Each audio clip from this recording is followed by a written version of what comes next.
Hello Year 8, I'm going to read through The Landlady with you. I'm not going to do the whole text, it's very, very long.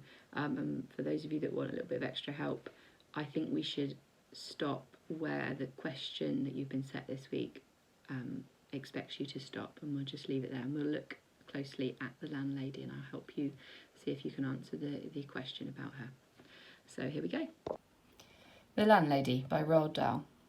Billy Weaver had travelled down from London on the slow afternoon train with a change at Swindon on the way, and by the time he got to Bath it was about 9 o'clock in the evening, and the moon was coming up out of a clear starry sky over the houses opposite the station entrance.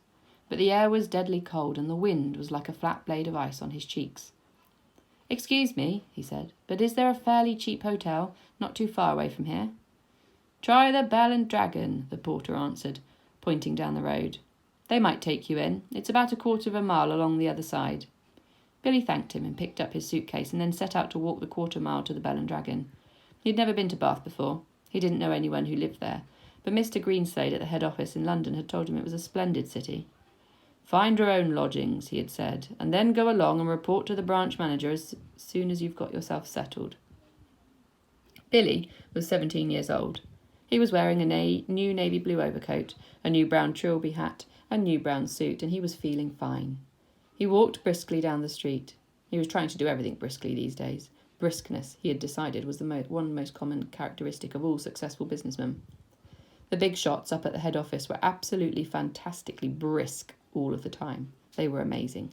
Brisk means to do something with speed. There were no shops on this wide street that he was walking along, only a line of tall houses on each side, all of them identical. They had porches and pillars and 4 or 5 steps going up to their front doors, and it was obvious that once upon a time they had been very swanky residences. But now, even in the darkness, he could see that the paint was peeling from the woodwork on their doors and the windows, and that his handsome white facades were cracked and blotchy from neglect. Facades are the coverings over the windows. Suddenly, in a downstairs window that was brilliantly illuminated by a street lamp not 6 yards away, Billy caught sight of a printed notice propped up against the glass in one of the upper panes. It said, "Bed and breakfast." There was a vase of yellow chrysanthemums, tall and beautiful, standing just underneath the notice. He stopped walking. He moved a bit closer. Green curtains, some sort of velvety material, were hanging down on either side of the window. The chrysanthemums looked wonderful beside them. He went right up and peered through the glass into the room, and the first thing he saw was a bright fire burning in the hearth. On the carpet in the front of the fire, a pretty little dachshund was curled up asleep with its nose tucked into his belly. That's a type of dog. The room itself, so far as he could see in the half-darkness, was filled with pleasant furniture. There was a baby grand piano and a big sofa and several plump armchairs, and in one corner he spotted a large parrot in a cage. Animals were usually a good sign in a place like this, Billy told himself, and all in all it looked to him as though it would be a pretty decent house to stay in. Certainly it would be more comfortable than the Bell and Dragon. On the other hand, a pub would be more congenial than a boarding house. There would be beer and darts in the evenings and lots of people to talk to, and it would probably be a good bit cheaper too. He'd stayed a couple of nights in a pub once before and he'd liked it. He'd never stayed in any boarding houses, and to be perfectly honest, he was a tiny bit frightened of them. The name itself conjured up images of watery cabbage, rapacious landladies, and a powerful smell of kippers in the living room. After dithering about like this in the cold for 2 or 3 minutes, Billy decided that he would walk on and take a look at the Bell and Dragon before making up his mind. He turned to go, and now a queer thing happened to him. He was in the act of stepping back and turning away from the window, when all at once his eye was caught and held in the most peculiar manner by the small notice that was there. "Bed and breakfast," it said. "Bed and breakfast. Bed and breakfast. Bed and breakfast." Each word was like a large black eye staring at him through the glass, holding him, compelling him, forcing him to stay where he was and not to walk away from that house. And the next thing he knew, he was actually moving across from the window to the front door of the house, climbing the steps that led up to it, and reaching for the bell. He pressed the bell. Far away in a back room he heard it ringing, and then at once, it must have been at once because he hadn't even had time to take his finger from the bell button, the door swung open and a woman was standing there. Now, I have put a box around this next section because this is the section that you're asked to work on. We're going to have a look at the landlady, and you're going to try and explain to us how she is presented. So this yellow bit down to here is what we're going to use to look at that. Normally you ring the bell and you have at least half a minute's wait before the door opens, but this Dane was like a jack-in-the-box. He pressed the bell and out she popped. It made him jump. He was about 45 or 50, sorry, she was about 45 or 50 years old, and at that moment she saw him. She gave him a warm, welcoming smile. "Please come in," she said pleasantly. She stepped aside, holding the door wide, and Billy found himself automatically starting forward into the house. The compulsion, or more accurately, the desire to follow after her into that house, was extraordinarily strong. "I saw the notice in the window," he said, holding himself back. "Yes, I know. I was wondering about a room." "It's all ready for you, my dear," she said. She had a round pink face and very gentle blue eyes. "I was on my way to the Bell and Dragon," Billy told her, "but the notice in your window just happened to catch my eye." "My dear boy," she said, "why don't you come in out of the cold?" "How much do you charge?" 5 and 6pence a night, including breakfast." It was fantastically cheap. It was less than half of what he had been willing to pay. "If that is too much," she added, "then perhaps I can reduce it just a tiny bit. Do you desire an egg for breakfast? Eggs are expensive at the moment. It would be 6pence less without the egg." 5 and 6pence is fine," he answered. "I should like very much to stay here." "I knew you would. Do come in." She seemed terribly nice. She looked exactly like the mother of one's best school friend welcoming one into the house to stay for the Christmas holidays. Billy took off his hat and stepped over the threshold. "Just hang it there," she said, "and let me help you with your coat." There were no other hats or coats in the hall. There were no umbrellas, no walking sticks, nothing. "We have it all to ourselves," she said, smiling at him over her shoulder as she led the way upstairs. "You see, it isn't very often I have the pleasure of taking a visitor into my little nest." The old girl was slightly dotty, Billy told himself, but at 5 and 6pence a night, who gives a damn about that? "I should have thought you'd be simply swamped with applicants," he said politely. "Oh, I am, my dear. I am, of course I am.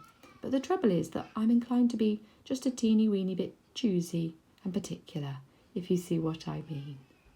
Okay, we're going to stop there. Obviously, Billy goes on into the house. Your question now is to look at how she's been presented. By presented, we mean, how does Roald Dahl make her seem? What does she seem like? So it's a how question. You're going to need to use point, evidence, explain, and then depending on which teacher you have, they might tell you to look at language or link back to the question. And for my class, you'll recognise PEEP, point, evidence, explain, and then pick out a word. Go back to a quote and look at which word is most interesting. Tell me what that verb or that adjective shows you. There are 2 things you need to talk about in your answer. So I would suggest maybe doing 2 paragraphs. You want to do a paragraph showing me words to show she is welcoming. That might suggest that somebody who wants you to come into their house, that she wants him to be there, that she is friendly. And then words that show that she is unsettling. And I've put in brackets, odd or strange, a bit weird. So I thought it would be helpful if we just pick out a couple to get you going. You do not have to use my quotations. You can absolutely use your own quotations. I'm not going to do all of them in this extract, but you need to stick between these lines here and here, from 119 to 183. So first of all, how is she welcoming? "Please come in," she said pleasantly. And you've got an adverb here. An adverb, we know it's an adverb because it ends in ly, that tells you that she spoke pleasantly. So therefore she must be welcoming or polite. She also holds open the door wide for him. She's very welcoming. She's holding it in so that he can come on in.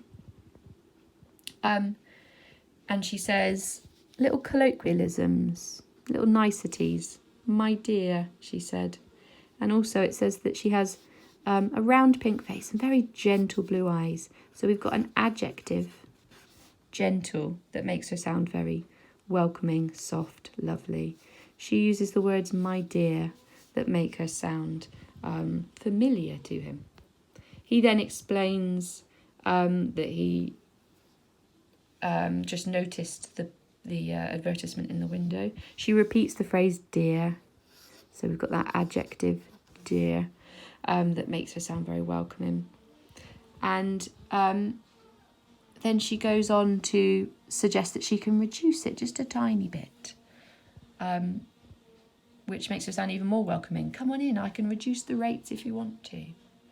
She seemed terribly nice. You've got another adverb there with terribly. She seemed terribly nice. So there's lots of words in here that make her sound very welcoming. Now, if we go and have a look at how she's unsettling, odd, strange, weird, we've got the first couple of sentences. It says that this dame was like a jack in the box. He pressed the bell and out she popped. The fact that she popped up and it made him jump. To pop is a verb. And to jump is a verb. So you can see that those two things make her sound a bit odd. That she suddenly just appeared at the door. She says things like, yes, I know. How does she know? That's very odd, isn't it? A bit unsettling. How does she know what he's thinking or feeling? He says up here, I'd very much like to stay here. And she says, I knew you would. Do come in. To know is another verb. She seems to know things. So coming back down here, we've got, yes, I know, I knew. This use of the word knew and know is a verb. Makes her sound like, weirdly, oddly, she can read his thoughts. The next odd thing about her is that she doesn't have visitors there very often. She then goes on to say that she is swamped with applicants. Oh, I am, my dear, I am. Of course I am. But the trouble is I'm inclined to be just a teeny weeny bit choosy and particular, if you see what I mean. She's only letting certain people into her house. So up here it sounded like she was just going to welcome him in. There's nobody there. She's not busy. Come on in. But actually, she's decided from what she can see, this is definitely one to let in. To be choosy, to feel inclined are abstract nouns. They're feelings. That suggests that she's got an idea in her mind of what she wants and that she's only letting those particular people in, which is a bit odd considering she runs a business where she requires people to come and stay in her bread and breakfast. So one question with two parts to it. How is the lady presented?